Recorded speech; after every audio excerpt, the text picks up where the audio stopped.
예, 안녕하세요. 반갑습니다. 저는 신예실의 주경표평가이고요. 예, 영화 잘 보셨죠? 네. 네. 이렇게 오승훈 감독님 나오셨습니다. 네, 안녕하세요. 네, 반갑습니다. 네. 먼저 간단한 소감부터 좀 말씀을 좀 드리면서 할까요? 네. 그 원작의 아우라라는 게 있잖아요. 다들 좀 느끼실 텐데 저 같은 경우는 뭐랄까 이 작품을 그래도 재밌게 본 게 그래도 조금 이렇게 좀 루즈해질만 하면 그 음악 사운드 트랙 나와서 네, 저는 되게 재밌게 봤어요. 그러니까 확실히 이 사운드 트랙 음악의 힘이 크구나. 그게 흘러나오는 순간 바로 이제 그때 그 시절로 확 돌아가는 느낌이 들어가지고 저는 그거 참 좋았던 것 같습니다. 저는 재미없을 줄 알았는데 의외로 너무 재밌더라고요.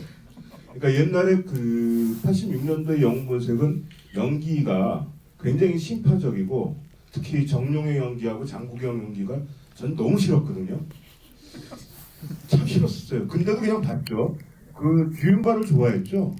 근데 여기서는 굉장히 리얼리즘적인 어떤 연기를 하고 그다음에 왕카이라는 사람이 굉장히 좋네요. 그다음에 그 동생으로 나온 사람도 좋고 얘기가 완전히 다른 얘기라는 생각이 들어요. 이거는 그 어떤 한 형의 그 가짜 동생과 그 진짜 동생 이 세 명 형제에 관한 얘기고 그 영웅본색은 그러니까 86년도의 영웅본색은 범죄 예찬 영화였죠. 그러니까 이 영화는 중국에서 만들었기 때문에 범죄 예찬을 할 수가 없거든요.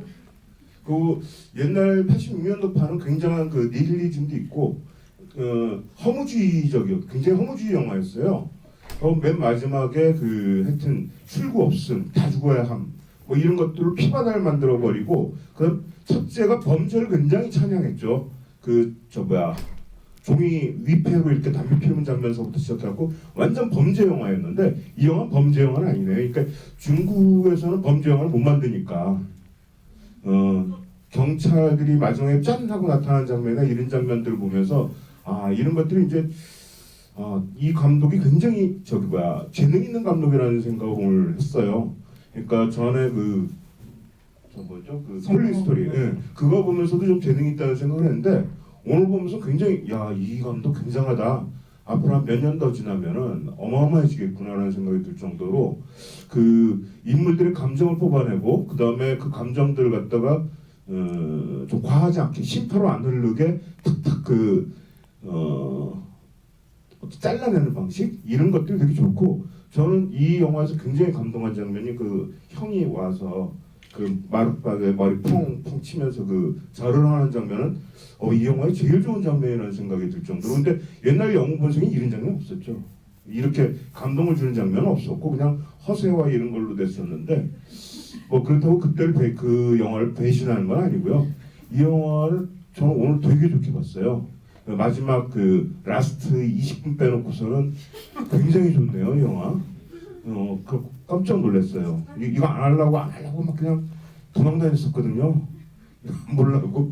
근데 오늘 보기 참 잘했다 생각. 되게 좋은 영화 보고 재밌는 영화 보면 막 감정이 막 달아오르잖아요. 제가 지금 그 상태예요. 되게 재밌었어요. 네. 저는 그 감독님 이렇게까지 이 영화를 좋게 감상하실 거라고 제가 생각을 못해서 되게 의외이기도 하면서 그 말씀하신 지점들이 굉장히 좀 납득이 되기도 하고요. 진짜 그렇습니다. 저보다 더 좋게 보신 것 같아요. 제가 한 4년 전, 5년 전에 이 영웅본색 리메이크를 갖다가 이제 연출 의뢰를 받았었어요. 근데 뭐 그때 그 제작자는 날 좀 안 믿었어요. 안 믿고, 그냥 한번 떠보자 비슷하게. 그래갖고 다음에 좋은 감독이 나타나니까 그 사람도 싹 시나리오를 옮겨갔었는데 저는 되게 자신이 없었어요. 이 영화를 리메이크하는 것에 대해서 리메이크하고 싶은 생각도 없었고 자신도 없었는데 어디가 그렇게 자신이 없었냐면 영웅본색 그 86년도판에서 주윤발이 중국 노래가 이렇게 나왔나요? 그 일본 노래였나요? 그때도 그 요종으로 들어가면서 그게 이제 고속 촬영이 되면서 총을 하나하나 숨기고 그 다음에 여성들을 이렇게 끼고서 이렇게 춤추듯이 가서 문이 쓱 열리고 총격전 그 시퀀스 자체는 거의 음악 같다는 생각했거든요.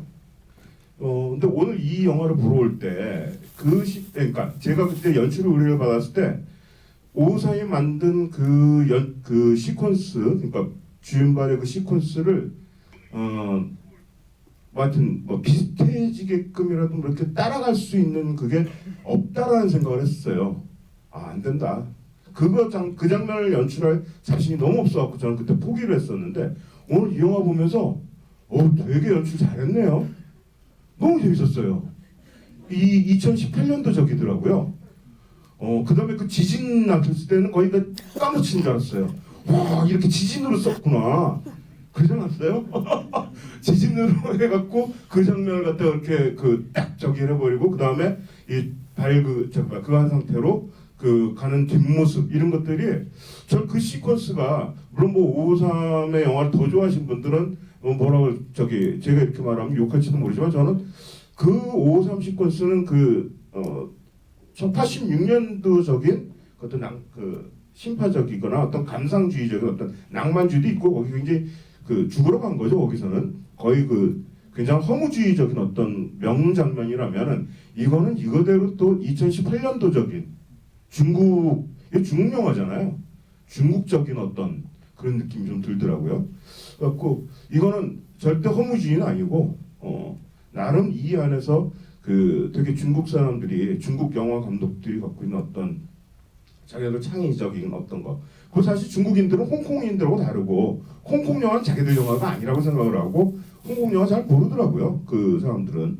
근데 어떤 오마주도 있는데 하여튼 중국 사람들 자기들이 갖고 있는 뭔가 하여튼 또 자부심 같은 것도 있고 그 지진을 갖다 이렇게 이용하는 거나 이런 거 보면서 야, 얘들 무섭다라는 생각이 들고 중국 사람들은 지금 자기들 영화의 검열에 대해서 굉장한 불만들이 있더라고요.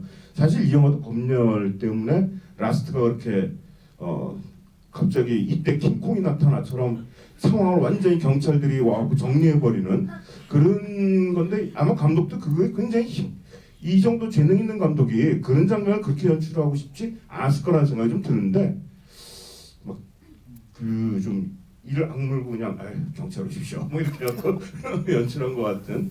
근데 중국에서는 절대 안 된다 그러더라고요. 이 범죄자가 조금이라도 찬양이 되거나 그러니까 86년도에 영웅본색에 비하면 이 영화는 범죄에 대한 어떤 미화라든가 범죄를 멋있게 그리는 장면들이 한 장면도 없잖아요. 정말 한 장면도 없어요. 그런 것들이 하여튼 저는 그 악조건 속에서도 이 감독이 이렇게 만들었구나 생각하고 또 되게 다행이다는 생각을 했어요.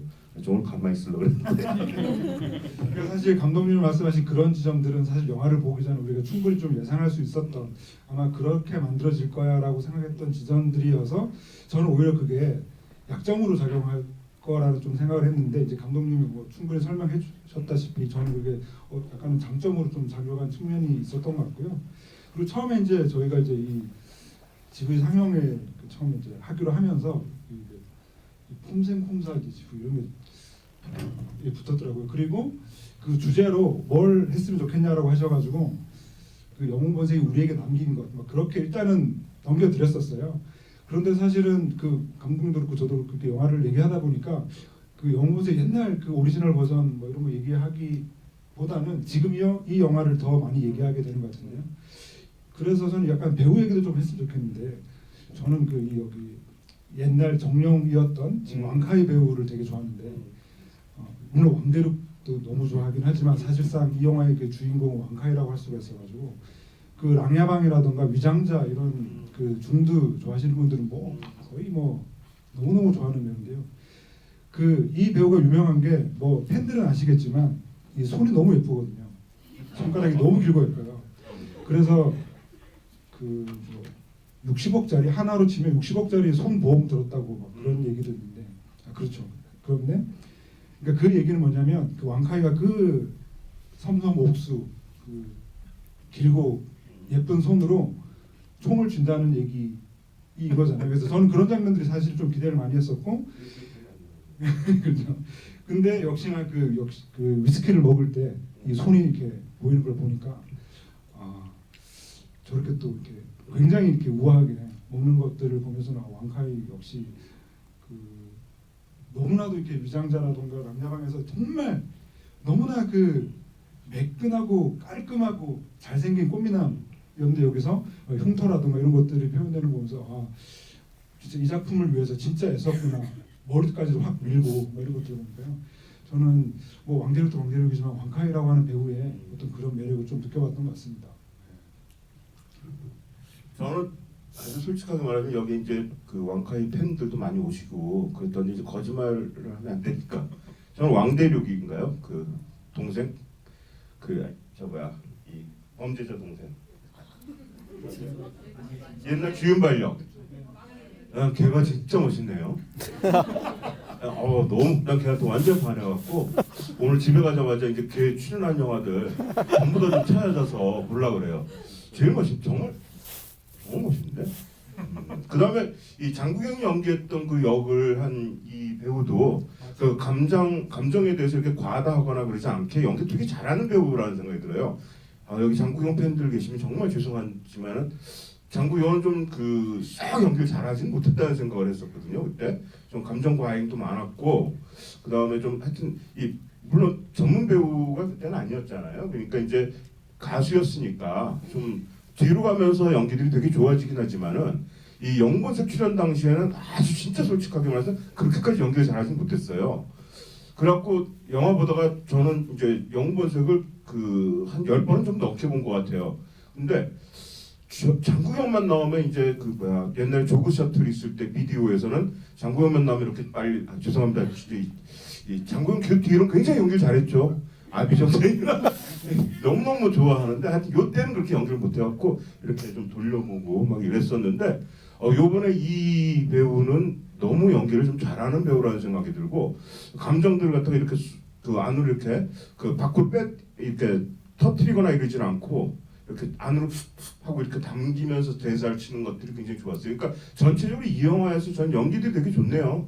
이 세 명의 배우들이 옛날 홍콩판은 물론 홍콩 영화의 연기의 톤이 옛날에 그랬죠. 다 질러야 되고 그다음 감정 과잉을 위해서 이렇게 뭔가 뭐 정룡의 연기라든가 이런 거 보면 굉장히 막 이렇게 눈망울에 눈이 축축히 적실 때까지 이렇게 하고 막 그런 것들 굉장히 감정 과잉이거든요. 그러니까 여기에서 영본색과 똑같은 장면이 뭐냐면 동생한테 경관님이라고 부르는 장면인데 거기에서의 정룡의 연기 보면은 자 이렇게 하는데도 관객 여러분 안 오실 겁니까? 뭐 이런 어떤 굉장히 그런 느낌이 보는데 여기서는 그거를 안 하고 그냥 담백하게 경관 이렇게 툭툭 가는 것들이 확실히 이쪽에 오니까 이제 30년이 지나니까 이제 이쪽은 좀 리얼리즘 연기구나라는 생각이 들고 이게 중국 쪽 연기구나.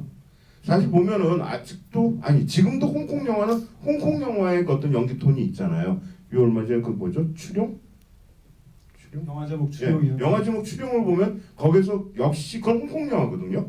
홍콩 자본으로 만든 홍콩 영화인데 거기서 유독화의 연기라든가 그다음 견자단의 연기 보면은 옛날부터 몇 년이 이어져는 홍콩 영화의 연기 톤들, 심파적 연기들 이것들이 그냥 지금도 남아 있었는데 이건 중국 영화라서 그런지 그것들이 없는 게 하고 이 중국판 영모색 이거 괜찮네. 굉장히 하드하다는 생각을 했었어요. 그래갖고 배우들이 다 좋네요. 오늘 저 중국 배우들이 좀 싫어갖고 중국 영화를 한 5년 정도 안 봤거든요. 중국 영화 자체가 너무 싫어갖고요. 이 검열하기 시작하면서부터 중국 영화 너무 재미없는 거예요. 검열 때문에. 그랬는데 요번에 이 영화는 좀 좋고 이제 검열만 풀어지면 이제 검열이 아무래도 풀어지.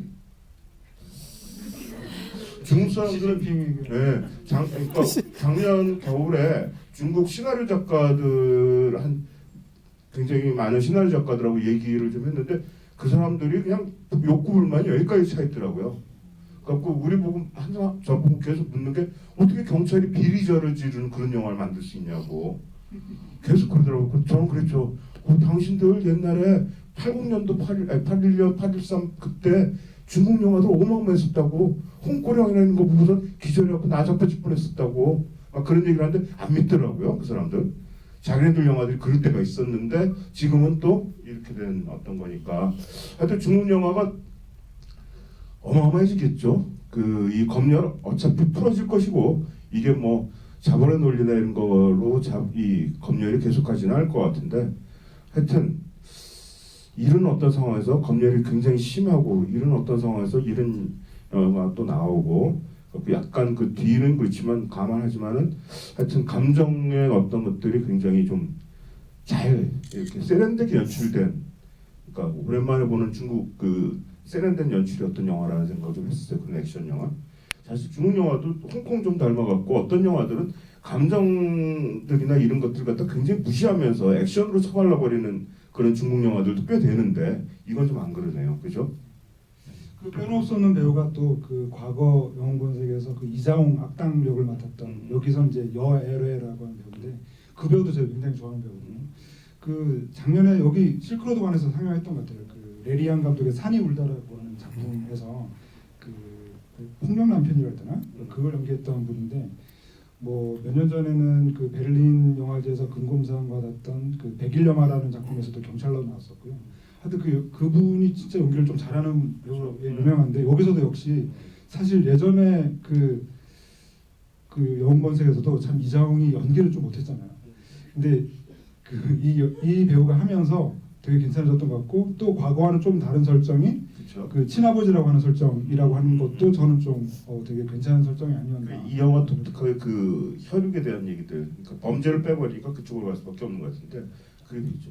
그러니까 저도 이 악당이 더 연기가 더 많이 그거 할 수 있는데 그것도 좀 많이 좀 잘 빼버린 것 같은 느낌이 좀 있죠. 시나리오상에서 악당 쪽을 갖다가 좀 많이 이렇게 뺐다는 생각도 좀 들고 그런 게 좀 아이고 좀 그런 생각을 좀 하면서 없어. 저 악당 역을 하는 사람이 굉장히 연기를 잘하는 사람이고 독특한 사람이고 처음에 나왔을 때 야 저 뒤로 가면서 뭔가 한 칼 있겠구나라는 생각을 했는데 좀 이제 그 시나리오에서 뭔가 어떻게 검열인지 어떤지 모르지만 그 많이 활약을 못하고 그냥 뒤에 나와 그렇게 약간 콰지모도인가요? 이렇게처럼 이렇게 고개 이렇게 숙이고 뭐 이것만 한 거 그거만 좀 더 할 수 있었을 텐데 검열이 안타깝구나 뭐 그런 생각을 좀 했었어요. 예. 그리고 또 홍콩의 흔적을 좀 느낄 수 있는 배우라고 하면 그 아버지였던 그 임설이라고 하는 배우도 잘했던 것 같고 역시나 그 과거 오리지널 영웅본색에서는 그 교도소 안에서 뭐 누굴 만나고 이런 장면이 없었잖아요. 근데 여기서는 그 교도소 안에서 그 증주이를 만나가지고 그 뉘우칠 줄 아는 자가 영웅이다라는 대사를 놓고 한 것도 어떻게 보면은 그 뭐랄까요 그 교도소 안에서 교화하는다고 하는 설정 자체를 조금 그 넣은 것 같은 그런 생각이 들어서 어쨌건 뭐 임설 뭐 증주이 이런 배우들이 아주 좀 좋았고 또 그 과거 이제 주인공의 직접 사진이라던가 오리지널 스코어를 그대로 써가지고 뭐 그런 점들도 그래도 계속 보면서 옛날 생각도 많이 나고 해서 좋았던 것 같습니다. 근데 오리지널 스코어나 이런 거 안 넣었어도 이것 자체로 난 영화가 괜찮다는 생각을 좀 하는데 그래도 좀 재밌었죠. 뭐 이거 성악 게임 부는 거 뭐 이런 거 그래갖고 라이터 불을 빨아들이지 않는 좀 기다렸었어요. 그리고 사실 감독님이나 저나 이 영화에 대해서 거의 막 상찬하는 분위기였는데 그래도 좀 그 옛날 작품하고 비교했을 때 조금 아쉬웠던 점 그런 것도 혹시 있으신가요? 그건 뭐 저거죠. 범죄에 대한 어떤 그러니까 허무주의하고 전체적인 톤한 면허 그다음 죽음을 향해서 이렇게 가는 굉장히 허무주의인데 좋은 건 아니겠죠. 근데 하여튼 그런 것, 그다음 피바다 만드는 거, 그다음에 그러니까 결국은 그 허무주의인데 그게 갖고 있는 그걸 아우라라고 얘기하는 수도 있는데 그 허무주의가 갖고 있는 그 어떤 느낌이 좀 있었다는 생각이 들어요. 그러니까 홍콩에 반환되기 전이고 그래서 갖고 있는 어떤 허무주의 그게 갖고 있는 묘한 매력이 있었기 때문에 이 영화가 지금까지도 한 30년이 지나서까지도 이렇게 우리가 이런 어떤 리메이크까지 만들어지는 거 아닌가라는 생각이 좀 드는데 이 영화에서는 그런 어떤 허무주의나 이런 것들은 좀 없는데 그 대신 또 형제들 간의 그 점은 되게 재밌는 것 같아요. 이 영화만의 가장 독특하면서 박수치고 싶었던 장면이 그 옛날에 주윤발하고 장국영하고 막 부딪힐 때는 형 동생 간이었거든 또다시. 그러니까 뭐 형한테 이러지 마! 뭐 이런 거가 나왔는데 이번에는 둘 다 나이가 비슷하니까 둘이서 이 형을 놓고 그 밑에 두 동생들이 싸우는 듯한 어떤 그런 느낌도 좀 있고 그 다음에 둘이서 진짜 동생이 되고 싶어하는 어떤 뭐 그런 어떤 느낌도 있고 근데 그 점이 좀 좋았어요 저는 그런 바닷가에서 술집에서 이렇게 나와갖고 계단인가요? 난간인가요? 거기에서 석양을 등지고서 실루엣으로 얼굴 표정 하나도 안 보이고 둘이서 나오는 장면이 있는데 그 장면이 되게 좋더라고요. 뭐 이런 장면들이 둘 사이의 감정들이나 이런 것들이 액션까지 가면서 되게 재밌게 좀 표현됐구나 그래갖고 이 감독 대단하다는 생각을 좀 했었어요. 그리고 다음에 이 감독 영화 나오면 꼭 또 보려고 그러죠. 이분한테 첩혔어도 드리고. 사실 이 딩성 감독님이 그 예전 성룡의 뭐 대병소장도 만지고 저도 좋아하는 성룡 영화 중에 하나가 바로 대병소장이었고요. 해병소장도 예. 이 양반이. 그리고 앞선 작품 철도비오에서도 이제 왕대륙이 잠깐 또 출연했었고 왕카이도 거기서 거의 뭐 명사수로 출연했던 기억이 있고 하여튼 그 지금 중국의 현역 그 연출자 중에서 되게 주목하는 감독 중에 하나고요. 뭐 이미 주목한다고 하기에는 너무 이미 뭐 잘 하고 계신 분이고요. 근데 제가 뭐 아쉬운 좀 여쭤봤는데 그래도 또 다시 찬양 모드로 하셔가지고 사실 어떻게 보면은 저 같은 세대가 옛날 이 영웅본색을 진짜 그 내 인생 영화처럼 생각하는 그런 세대다 보니까 저에겐 조금 그런 것들이 있었어요. 그러니까 말하자면 내가 옛날에 봤던 장면이 그대로 재현되기를 원하는 몇몇 장면들이 있거든요. 예를 들면 뭐 그 육교에서 강화요리가 땅에 떨어졌다 그래서 신문지를 툭 떨어뜨리는 장면이라던가. 근데 그건 일단 여기 없어졌죠. 그리고 또 하나는 뭐랄까요, 그 저는 예전에 정룡과 이 주윤발의 관계를 보면서 약간 퀴어 영화적인 그런 생각도 좀 했었는데 여기서는 따로따로 또 여자친구가 있어가지고 약간 그런 느낌이 없어진 것도 조금 아쉬운 점도 있고 좀 그렇습니다. 근데 저는 이제 내가 24살인가? 24살에 이 영웅본색을 봤었기 때문에요. 주성철 기자는 이제 어렸을 때 보고 그 받아들이는 게 굉장히 달랐다는 생각인데 저 같은 경우에는 그 주윤발이 누군지도 몰랐었고 정룡의 팬이었거든요.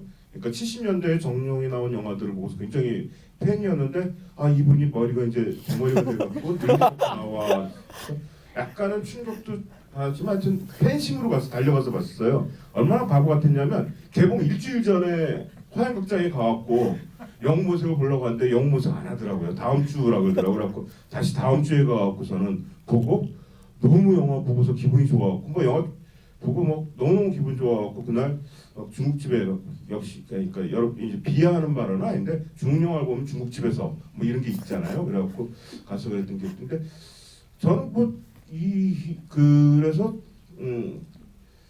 나이가 26 아니 이때 봤었기 때문에 막 주성철 기자지만 모든 걸 다 예찬하는 분위기는 아니지만 그래도 뭐 되게 그 좋아했었고 뭐 그 당시에 그 홍콩 영화를 갖다 이렇게 멀어졌다가 이소룡 영화 나오고 성룡 영화 나오면서 좀 홍콩 영화를 안 보기 시작했거든요.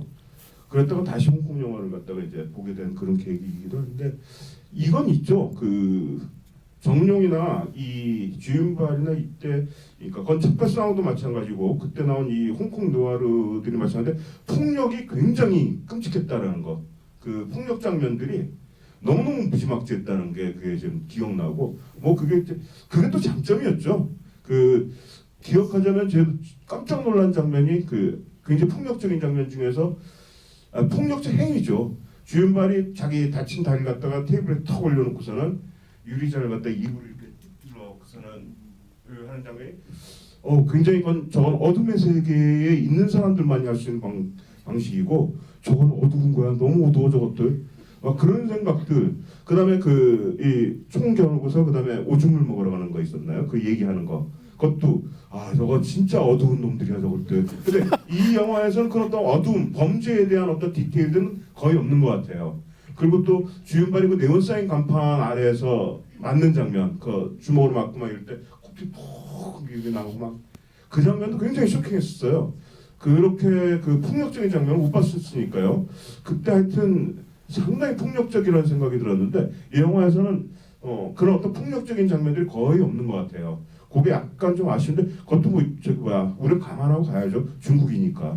지금 뭐 중국 영화에서 굉장히 이거 수위 조절을 해서 폭력 장면에서 피가 튀어도 안 된다 그러는 걸로 알고 있거든요. 그다음에 경찰이 하여튼 총을 맞아도 안 된다 그러나 뭐 하여튼 경찰이 또 나쁜 짓을 해서도 안 되고 그러면 다 시나리오부터 안 된다 그러는데요. 근데 그걸 뚫고 여기까지 온 거니까 저는 굉장하다는 생각을 해요. 그러니까 그때 폭력적인 장면 다 봤으니까 여기에서 이제 폭력적인 거로 더 간 게 뭐 어디 있겠습니까? 그러니까 그것까지 그런 걸 바라서 뭐 이렇게 그건 아닌데 하여튼 이 영화 나름대로 그 형제들에 관한 어떤 것들이 대단히 저는 좀 재밌다는 생각을 했었어요. 그러다 보니까 또 사라진 캐릭터 중 하나가 옛날 영웅본색에서 그 택시회사 그 사장님이기도 하죠. 그러니까 그 전과자들이 모여가지고 이제 택시 운전하는 그런 조그만 회사가 있었는데 어떻게 보면 그런 점도 빠진 것도 어떻게 보면 이미 그 교도소에서 그 증죄를 통해서 약간 그 뉘우치는 사람 얘기를 하고 이런 것도 그렇고요. 또 그러면 또 빠진 장면이 또 그것도 있죠. 홍콩의 야경을 바라보면서 정말 머리가 아까운 야경이야 이렇게 얘기하는 장면도 빠져 있고 또 하나 이제 이건 이전하고 좀 다르게 연출된다라고 느낀 부분은 저는 사실 옛날 영웅본색을 보면서 가장 이렇게 가슴이 먹먹하면서 이렇게 울었던 장면이 뭐였냐면 야 너 편지에서 이런 얘기 없었잖아 그러면서 지금 완전히 그 몰락한 삶을 살아가고 있는 그 주윤발을 보고 멀리서 바라보는 그 정령의 그 쓸쓸한 눈빛이었거든요. 그러니까 그것도 어떻게 보면 여기서 조금 다르게 좀 처리된 것도 내 인상 깊었죠. 그리고 저희들이 항상 주윤발 팔자 입술이라고 그랬거든요.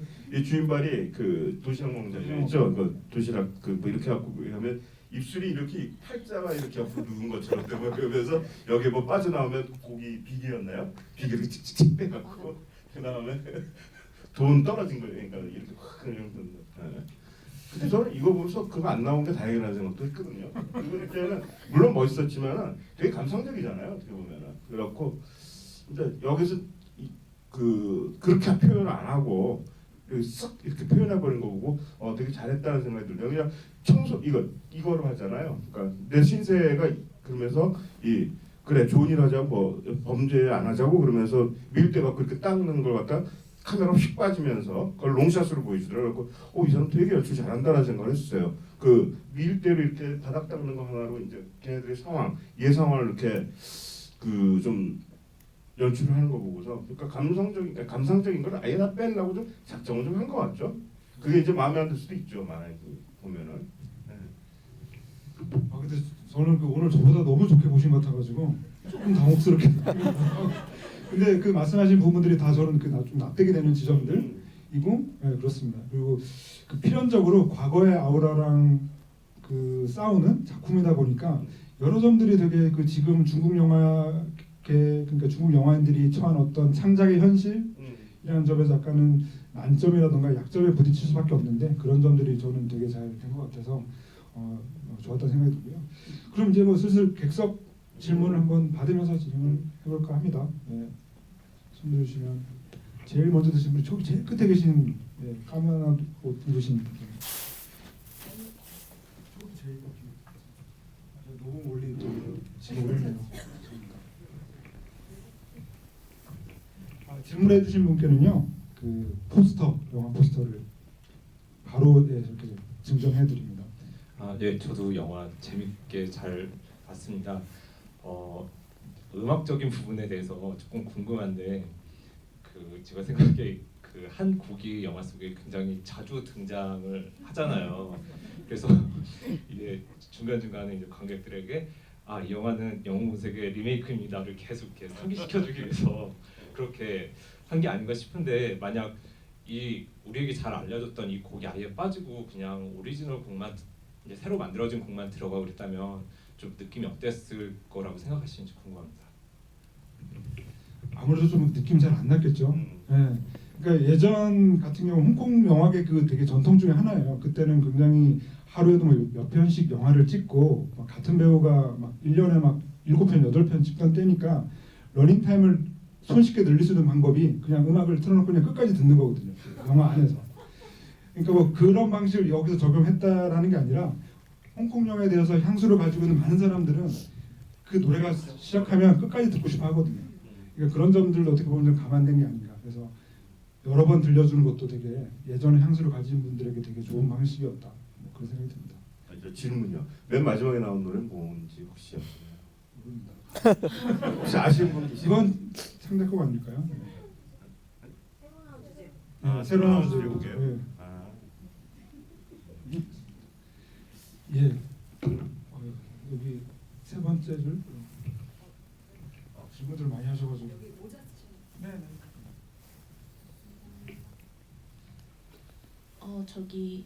저 배우 세 분이 함께 인터뷰 같은 거를 하신 적이 있는데 그때 당시에 했던 말이 서로의 배역을 맡을 수 있다면 어떤 배역을 맡으시겠습니까? 라는 질문에 세 분 다 마크 역할을 찍으셨거든요.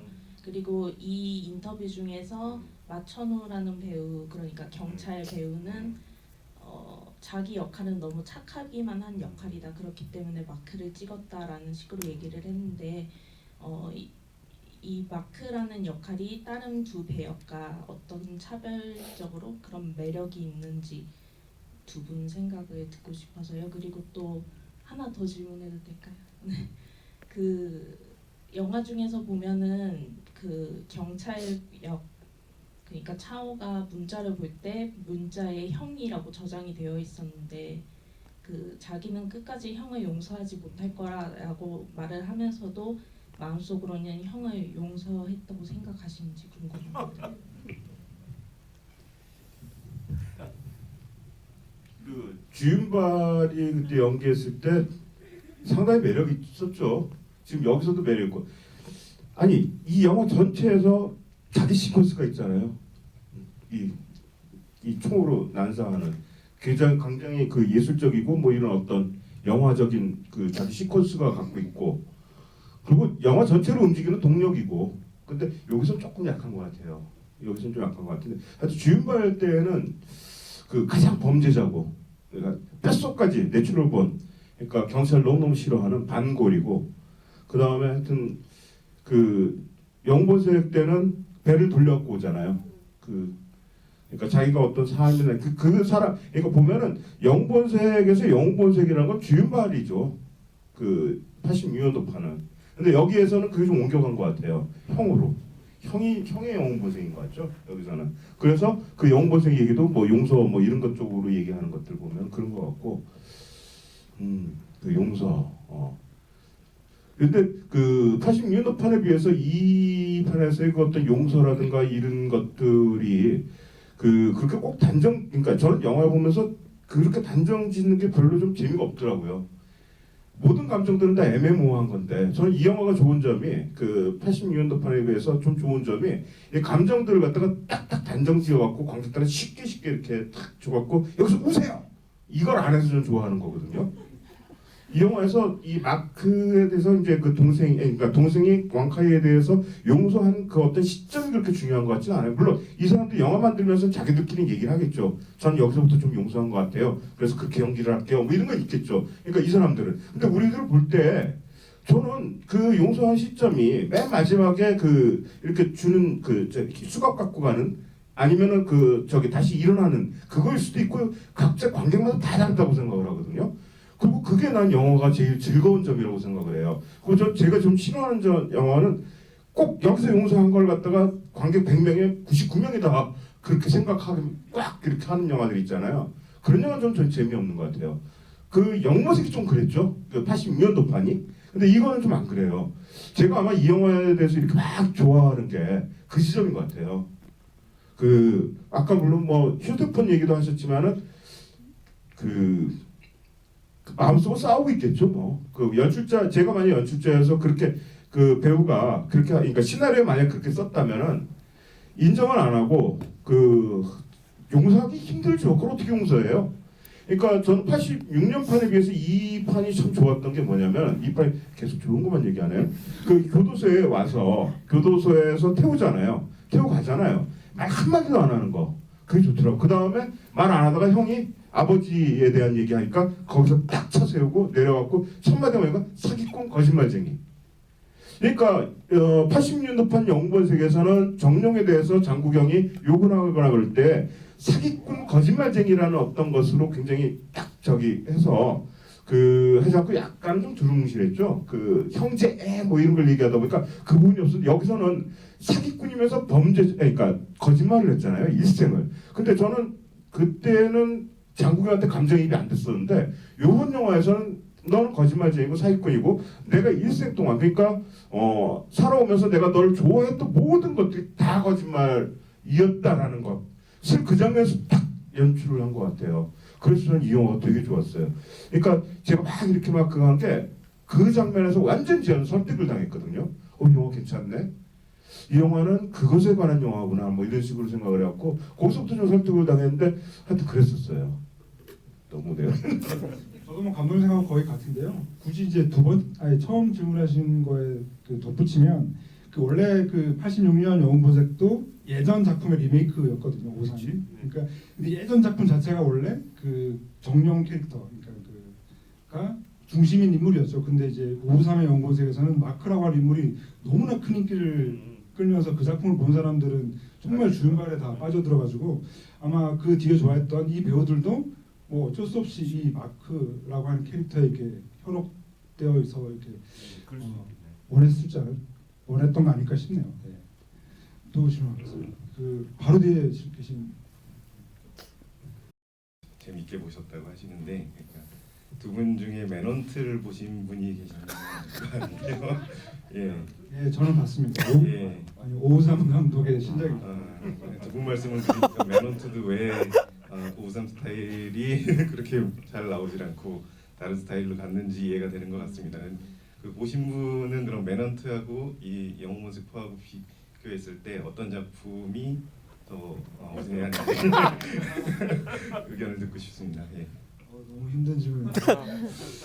물론 저도 이제 워낙 그 오상 감독 좋아하니까 이제 매넌트에서도 이제 그 비둘기가 나오더라고요. 그래서 그럴 때는 굉장히 좋고 이렇게 눈물이 나죠. 근데 뭐랄까 이제 오늘 계속 감독님께서 이 영웅본색에 대해서 좋은 점들 지적해주신 감정의 교류랄까 어떤 인물의 어떤 내밀한 그런 것들이 사실은 매넌트에서 보이질 않아서 오상 감독님이 그 새로운 관객들과 이제 접속하려고 하는 이런 시도들이 이제 좀 안 먹히는 거라는 생각이 들어서 많이 좀 아쉬웠죠. 일본 배우들 그리고 한국 배우 하지원이 다 참여를 하면서 이렇게 저렇게 규모를 좀 키웠지만 조금 이렇게 엇나가는 느낌이 계속 들어가지고 좀 많이 안타까웠습니다. 근데 저 그런 생각이 좀 들더라고요. 그 매너스는 안 봤는데 그 전 걸 이렇게 보면서 무슨 생각을 했냐면요. 시대가 바뀌었다는 생각이 들었어요. 그러니까 1962년도에 알프레드 히치콕이 새를 만들었어요. 그땐 세상에서 가장 새로운 영화였어요. 그런데 1969년인가 프렌즈라는 영화를 만들 때 그 옆에 뭐가 있었냐면 보니 앤 클라이드가 있었고 그 옆에 또 이지 라이더가 있었어요. 완전히 이제는 한물간 영화가 돼버리는 거잖아요. 새로운 시대가 돼버렸거든요.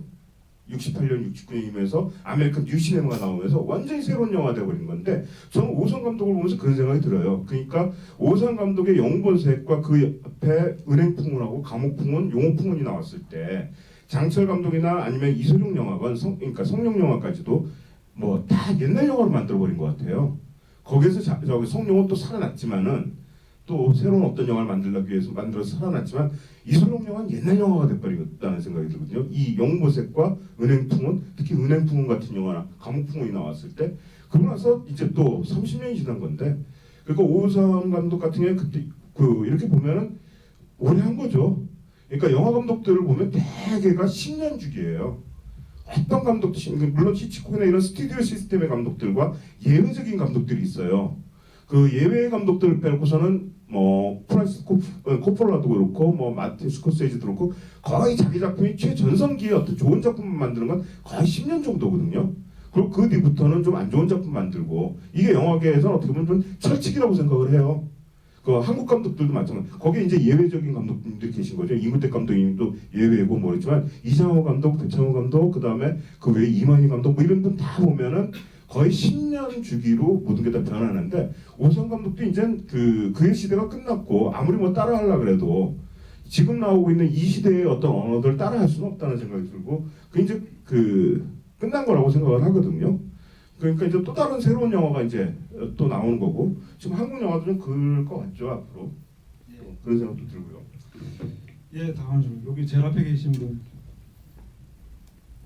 이런 리메이크작을 만들 때 소위 뭐 물론 기준은 다 제각각일 수 있겠습니다. 보시는 분들 소위 말하는 일반적으로 볼 때 성공한 리메이크작이 있고 이제 실패된 리메이크작이라고 있는데 예를 들어 당장 이 영화도 우리나라에서도 무적자가 있을 때 흥행과 비슷하게 실패했었고 이때 여기서 이제 뭐 저는 이 영화를 굉장히 오늘 나쁘게 봤습니다. 여러 가지 면에서. 근데 감독이 극찬하신 거 보고 좀 되게 또 저렇게도 생각하실 수 있구나라는 생각을 했는데 그 말씀하신 모든 부분들에서 저는 그거에 되게 깬다고 생각했거든요. 예를 들어 저는 홍콩 쪽의 인상이 되게 강했는데 여기서 마지막에 경찰 나오고 이런 장면에서 전 너무 실소를 사실 그 정도였는데 일반적으로 볼 때 성공한 작품들, 그러니까 성공한 리메이크 작들의 기준이랄까 그런 거에 대해서 한번 좀 여쭤보고 싶습니다.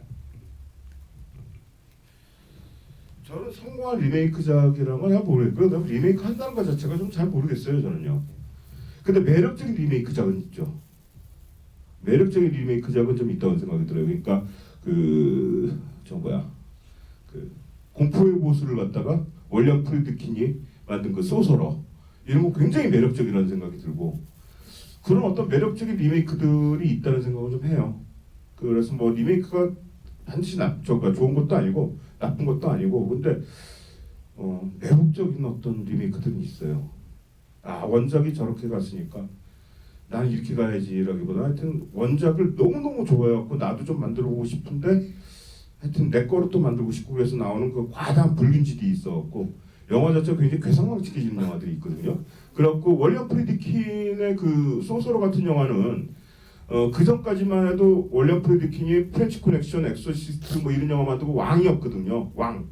할리우드에서 왕이었는데 뭐 술 취해갖고 회의실 가도 뭐 아무도 말 못하고 왕 중에 왕이었는데 소설어를 만들고서 어마어마한 제작비를 쓰고 그리고 완전히 영화사를 갖다가 완전히 휘청거리게 만들었고 그때 왕이니까 하고 싶은 짓 다 했었어요. 그냥 미국에 있는 어디 숲속 가갖고 찍어도 되는 장면을 일부러 아마존에 가서 찍었어요. 근데 아마존에 가서 영화를 찍으려고 그러면 아마존에다 길을 내야 되잖아요. 그럼 거기에 들어가는 모든 돈들을 갖다가 근데 거기서 뭐 했냐면 한 5분도 안 나오는 폭파씬 하나만 찍고 말거든요. 왕이지 뭐. 왕이었어요 그때. 그런데 그 영화가 그러니까 불행하게도 스타워즈하고 붙어갖고 그 완전 날아가 버렸죠. 근데 저는 너무너무 존경하고 사랑하는 영화거든요. 굉장히 매혹적이에요. 근데 저는 리메이크작들이 그런 어떤 이상한 그걸로 인해서 벌어지는 어떤 과다한 그것 때문에 생기는 불균질함들 그것이 갖고 있는 매혹이 있다고 생각을 하거든요. 그렇고 전 리메이크작을 저는 못 만들 것 같은데 하여튼 만드는 것들 이렇게 보면서는 좀 더 그러니까 나쁜 마음일 수도 있는데 좀 더 감독이 좀 미쳐갖고 기괴하고 막 이런 영화가 막 탄생하면 얼마나 좋을까 막 이러면서 하긴 하거든요. 예. 저는 이제 그 과거에 그걸 보던 나와 지금의 내가 다르기 때문에 어쩔 수 없는 그런 게 있다고 생각을 하고요. 그래도 저는 뭐랄까요, 좀 귀엽게 보는 편입니다. 그래도. 그러니까 뭐 메넌트가 부산영화제 상영됐을 때 만사 제치고 가서 이제 보고 그런 것도 어떻게 보면 감독님 오삼에 대한 의리기도 하고요. 그렇죠. 저는 그래도 이런 만약에 저도 물론 아쉬운 것들이 있지만 그래도 기본적으로는 좀 열린 마음으로 좀 애정을 갖고 보려고 합니다. 그러니까 저 같은 경우 홍콩 영화에 충성을 하는데 이제 정성희 선생님도 보면 옛날에 고등학교 졸업할 때까지 한국에서 상영되는 모든 홍콩 한홍 합작 영화는 다 봐야 된다는 어떤 사명감을 갖고 이제 영화를 봤다 그러더라고요. 근데 저도 마찬가지로 그 고등학교 때까지 한국에서 개봉하는 모든 한홍 합작 홍콩 영화는 다 봤고 그런데 이제 대학교 가면서 약간 변심을 하고 이제 배신을 했다가 이 영문색을 보고 다시 돌아와서 그때 당시에 이거를 시작으로 해서 홍콩 영화로는 거의 다 봤을걸요. 거의 다 봤었어요. 그러다가 이제 또 대학교 졸업하고 먹고 살 길 없으니까 그것도 그때 또 이제 홍콩 노래가 좀 나빠지기 시작하고 그때 또 다시 배신을 하고 그 배신의 없었죠. 예, 또 질문 받겠습니다. 여기 모자 쓰신 분.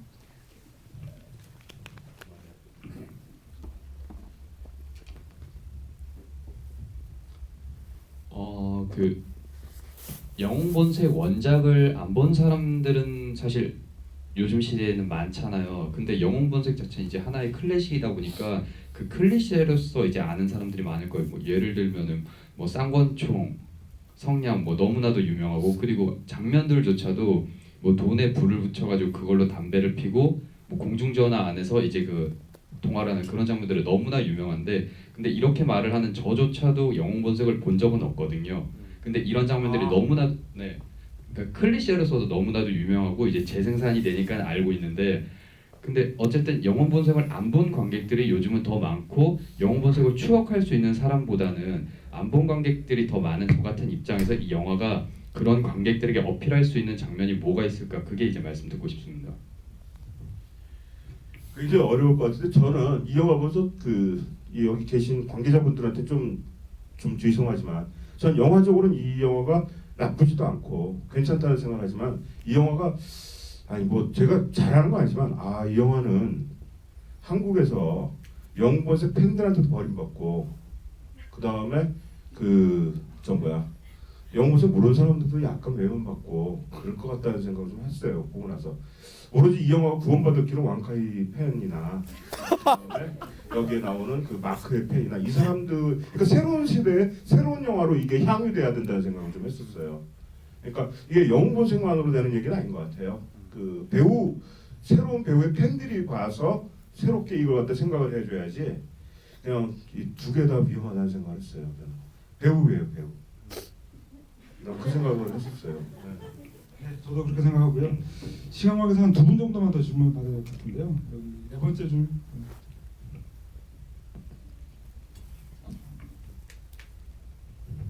네, 너무 충격적이었고요. 근데 저도 되게 재밌게 봤는데 끝에 20분 되게 실수하셨다고 했잖아요. 그러니까 그런 거에 대해서 만약 리메이크가 됐다면 어떤 방향으로 됐어야 이제 앞에 잘 했던 게 마무리됐을 거라고 그게 너무 궁금해가지고 저도 되게 충격. 그건 너무 어려운 거고 그거는 뭐 그럼 어떻게 말합니까? 그러니까 저는 이 감독이 굉장히 재능이 있고 그런데 이 검열 문제 때문에 저 정도로 타협을 한 게 아닌가. 뭐 타협할 수밖에 없는 거죠. 뭐 영화 만드는 거는 처음부터 끝까지 전부 타협의 소산인데 좀 안타깝다는 생각을 하면서 봤었어요.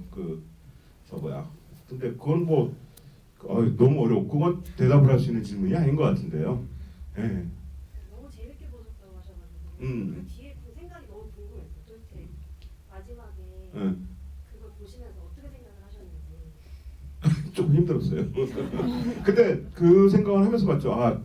지금 중국 영화 감독들이나 영화인들이 굉장히 힘들게 영화를 만들고 있구나. 물론 또 다른 방식으로 또 돈도 많이 벌고 그러니까 그 사람들은 뭐 조금 저거 하면 뭐 몇백억이 뭐 막 이러니까. 근데 거기서 잘 나가는 감독은 어마어마하게 잘 나가지만 또 못 나가는 감독은 또 굉장히 못 나가는데 이 사람은 잘 나가는 감독 중에 하나일 거라는 생각이 들어요. 돈도 많이 벌고. 그런데 하여튼 그래도 자기가 그렇게 존경하는 영화를 갖다 리메이크하면서 맨 마지막에 물론 영본색의 맨 마지막 라스트가 어마어마한 굉장한 장면이다라는 얘기는 아니지만 그래도 저 주윤발이 장구경을 갖다 머리 이렇게 잡고 있을 때 총이 역시 날아와갖고 피가 장구경 얼굴 확 이렇게 하는 그 장면만큼은 이 사람도 뭔가 생각은 있었겠죠.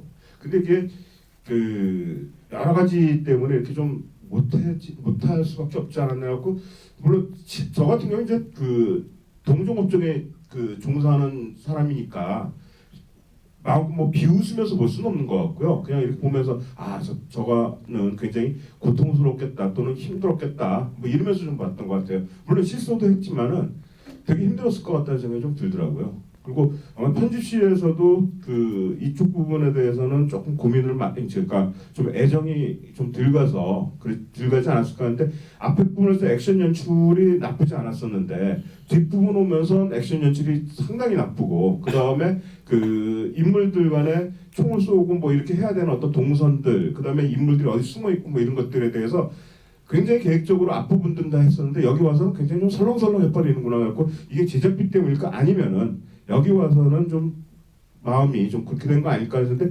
저는 후자가 좀 맞지 않을까 생각도 좀 들고요.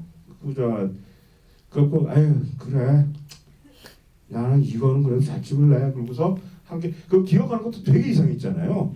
무슨 벌레 기억하는 것 같아갖고 굉장히 나쁜 장면인 것 같은데 그래도 그거 하나 찍으려고 부감에서 3명 있는 거 있잖아요.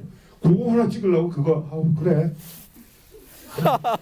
이게 난 이건 꼭 관객들한테 보여줘야 되는데 이거 뭐 있어야지 이게 되지 하고서 한 것 같은 동종업종에 종사하는 그 사람으로서 되게 좀 슬펐어요. 이건 해야 되는데 그나마 시간도 없었을 것 같아요. 그래갖고 다시 또 재촬영하거나 뭐 이랬을 텐데 그런 걸 전혀 안 하고 간 거 보니까 근데 검열이라는 게 감독을 갖다가 완전히 의기소침하게 만든 걸 떠나서 넘어서 무기력하게 만들어요. 완전히 그러니까 여러분들은 왜 저 앞에까지 저렇게 잘 만드는데 여기 와서 왜 이러지? 하실지 모르는데 검열은요. 검열이 한 번 두 번 쌓이면서 사람을 완전 바보로 만들어 버리거든요. 근데 저는 그래서 이해를 해요. 저거 완전히 감독이 어떤 부분에서 지쳤구나. 끝까지 오면서 그 지침을 좀 이해하면 근데 관객들이 그것까지 이해하면서 볼 건 아닌데 하여튼 저 같은 경우는 좀 그렇게 생각을 하면서 좀 봤어요. 예. 예, 그럼 마지막 질문 받겠습니다. 저기 제일 뒤에 계신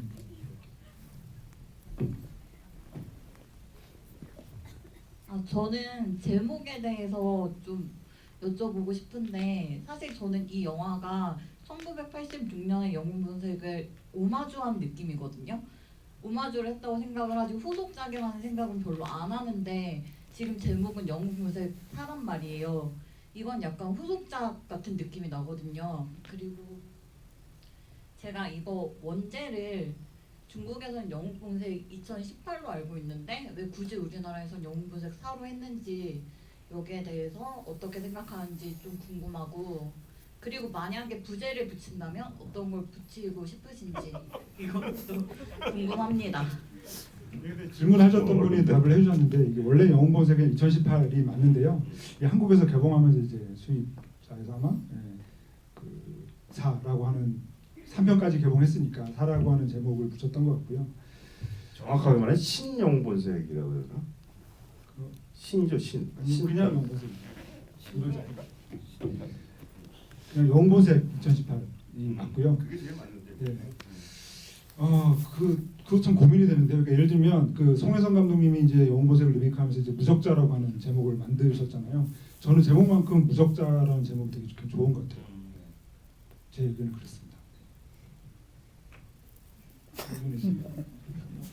어려워요. 그러니까 막 가는 걸로 형제여 총알을 물어라. 막 해봤습니다. 때리지 마세요. 예, 그 오늘 이렇게 정말 한 분도 안 나가시고 이렇게 그 말씀 이렇게 나눌 수 있어가지고 너무 좋았고요. 그리고 끝으로 뭐 감독님 뭐 덧붙이실 말씀 있으신가요? 뭐 하여튼 좀 그 겁내면서 왔었는데 즐겁게 영화 관람을 했고 또 여러분들도 또 그 되게 또 좀 그 안 좋다고 실망한 것도 있었겠지만 또 되게 다 재밌는 부분도 많지 않나라는 생각이 좀 들거든요. 그래갖고 다 즐거운 관람을 하신 것 같아갖고 저도 아주 마음이 되게 편하게 이제 집으로 갈 수 있을 것 같습니다. 네. 술 먹어야지 영화 봤으니까. 네, 뭐 저는 뭐 왕카이와 왕대륙의 역시 새로운 모습, 새로운 발견이라는 생각이 들었고요. 역시나 그 딩성 감독이 제가 생각하는 의미에서의 그 진짜 빼어난 걸작을 아직 못 만드신 것 같긴 하지만 계속 진짜 지켜봐야 되는 감독이라는 생각이 들어서 어떤 제가 평소에 관심 가졌던 여러 배우와 감독의 지금 현재를 잘 보여주는 작품으로 저는 어쨌건 잘 즐겼다라고 말씀드리고 싶습니다. 아무튼 오늘 긴 시간 이렇게 또 함께 말씀해 주신 오승훈 감독님 그리고 이렇게 계신 관객분들께 큰 박수 드리면서 고맙습니다.